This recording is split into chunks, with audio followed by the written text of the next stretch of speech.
আল্লাহর নবী বললেন ওমর এবার তুমি পূর্ণাঙ্গ ঈমানদার হতে পেরেছো। তার মানে আল্লাহর নবীকে নিজের জানের চাইতে নবীকে বেশি ভালোবাসতে হবে।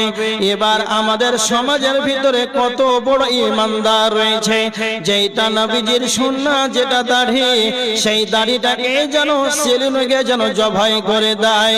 যারা রাসূলের সুন্নাতটাকে জবাই করে মাটিতে ফেলে দিয়েছে, আমরা কত বড় ঈমানদার একজন মুসলমান, ভালো ঈমানদার মুসলমানের ছেলে মুসলমান নাপিতের ঘরে গিয়ে দাড়িটাকে জবাই করে নাপিতের পায়ের তলে ফেলে দেয়, ঝাড়ু দিয়ে বস্তায় ভরে ড্রেনে ফেলে দেওয়া হয়। ওই ড্রেনে পচা নোংরা জায়গাতে মানুষ যেন যেখানে দাঁড়িয়ে দাঁড়িয়ে যেন পেশাব করে।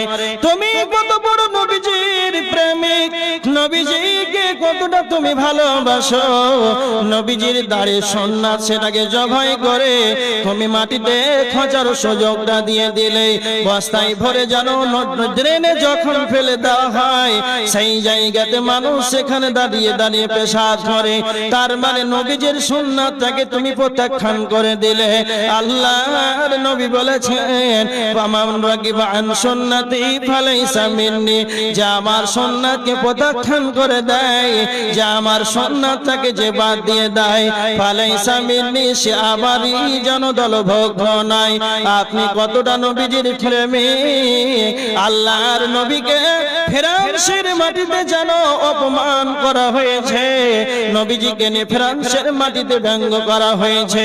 আজ আমরা যে দেশে বাস করি ভারতবর্ষ, এই ভারতবর্ষের মাটিতে উত্তর প্রদেশের একজন মহিলা নব শর্মা নবীজিকে নিয়ে ব্যঙ্গ করেছে। বাংলাদেশের মাটিতে মুসলমান কান্ট্রি, মুসলমান দেশে বেঈমান আসাদমুদ, সেই আসাদমুদ বেঈমান নবীজির ব্যাপারে মিথ্যাচরণ করেছে। হযরত আয়েশা রাদিয়াল্লাহু তাআলা আনহা এর ব্যাপারে নবীজির ব্যাপারে কুরুচিকর মন্তব্য করেছে।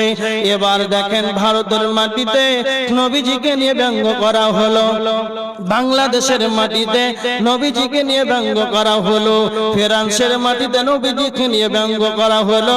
তারপরে আমাদের সমাজের মুসলমান নিজেকে ঈমানদার দাবি করে, এদের রক্ত যেন ব্যাঙের রক্তর মতন ঠান্ডা হয়ে আছে। নবীজিকে নিয়ে ব্যঙ্গ করা হয়, তখন আমরা মুসলমান চুপচাপ বসে থাকি। একবার আমরা মিছিল মিটিং এ বের হতে পারলাম না, আমাদের নবীজিকে নিয়ে কেন ব্যঙ্গ করা হবে?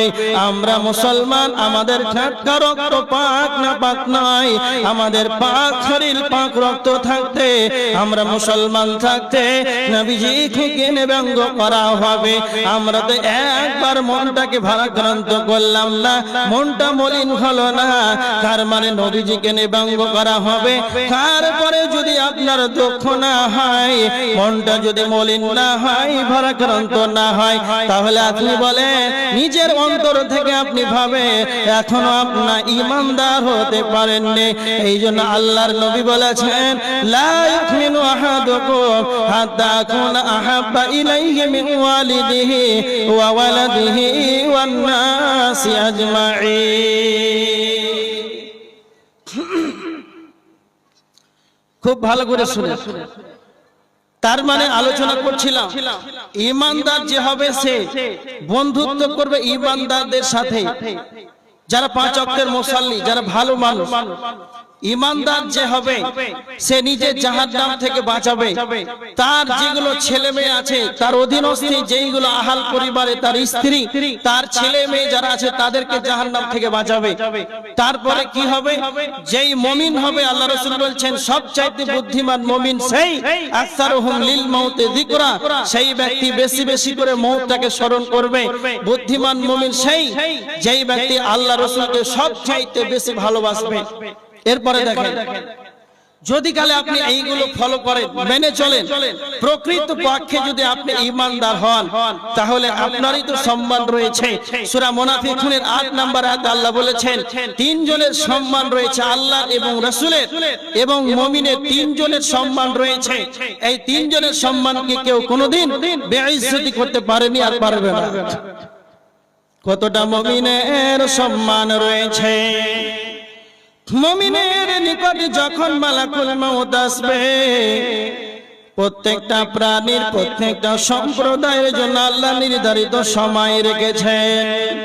সূরা আরাফের ৩৬ নম্বর আয়াত, ফাইদা জা আজালুহুম, যখন তাদের সময় এসে যাবে, লা ইস্তাখিরুনা সাআতান ওয়া লা ইস্তাকদিমুন, ওই সময়টা সেকেন্ডটা কেউ একটা সেকেন্ড কেউ আগাতে পারবে না, কেউ পিছাতে পারবে না।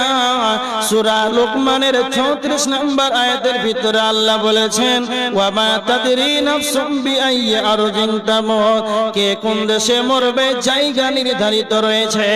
আল্লাহ সুবহানাহু ওয়া তাআলা বলতে চাইছেন, আমার চ্যালেঞ্জ হলো মারবো কোন জায়গায় মারবো, কত সময়ে মারবো।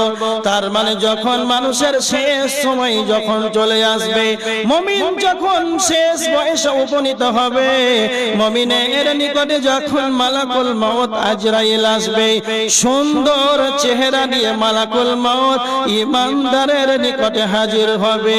মুমিনের নিকটে যখন মালাকুল মউত আসবে, তখন জান্নাতের সুগন্ধিময় কাফন নিয়ে আসবে। যখন মুমিনের নিকটে মালাকুল মউত আসবে, তখন মুমিন ব্যক্তিকে মালাকুল মউত জান্নাতের সুসংবাদ দিয়ে দেবে। আল্লাহ সুবহানাহু ওয়া তাআলা বলেছেন, মালাকুল মউত মুমিনের নিকটে এসে বলবে, ইয়া আইয়াতুহান নাফসুল মুতমাইন্না, হে ইতমিনান্না, হে প্রশান্ত আত্মা, ইরজিই, ফিরে চলো, ইলা রাব্বিকি, তুমি তোমার রবের নিকটে ফিরে চলো। মালাকুল মউত এসে যখনই মুমিনকে সুসংবাদ দিয়ে দেবে, যখনই জান্নাতের সুসংবাদ দিয়ে দেবে, মুমিনরা তখন তাড়াতাড়ি করে যেন বেরিয়ে যাবে। আল্লাহর নবী বলেছেন, হাদিসের ভিতরে এসেছে, যেমন বোতলের ভিতরে ফুল পরিমাণ যেমন পানি থাকে, মশকের ভিতরে যেমন ফুল পরিমাণ পানি থাকে, হালকা কাজ ধরলেই যেমন বেরিয়ে যায়, তো মুমিনের আত্মাটি তখন তাড়াতাড়ি করে যেন বেরিয়ে যাবে। মুমিনের আত্মাটি তাড়াতাড়ি করে বেরিয়ে যাবে, আর জান্নাতের সুগন্ধিময় কাফনে মুমিনের আত্মাকে রাখা হবে। আর মালাকুল মউতের সঙ্গে অনন্য ফেরেশতারা মালাকুল মউতের সঙ্গে আসবে, তারা বলবে, আমাকে দাও পবিত্র আত্মাটি, আমি নিয়ে যাব, আমাকে দেওয়া হোক, আমি নিয়ে যাব, আমি নিয়ে যাব। এত সুন্দর পবিত্র আত্মাটিকে নিয়ে যাওয়ার জন্য অনন্য ফেরেশতারা যেন কাড়াকাড়ি করবে, আমাকে দাও। যখন আসমানের উপরে যখন নিয়ে যাওয়া হবে, এইভাবে যখন আসমানের উপরে যখন নিয়ে যাওয়া হবে, তখন জিজ্ঞাসা করা হবে, এত সুন্দর পবিত্র আত্মাটি কার? তখন আসমানের উপরে তার আব্বার নামটিকে উল্লেখ করা হবে, হাজী আব্দুল্লাহর ছেলে হাজী আব্দুল গাফফার, মানে পৃথিবীর বুকে যাকে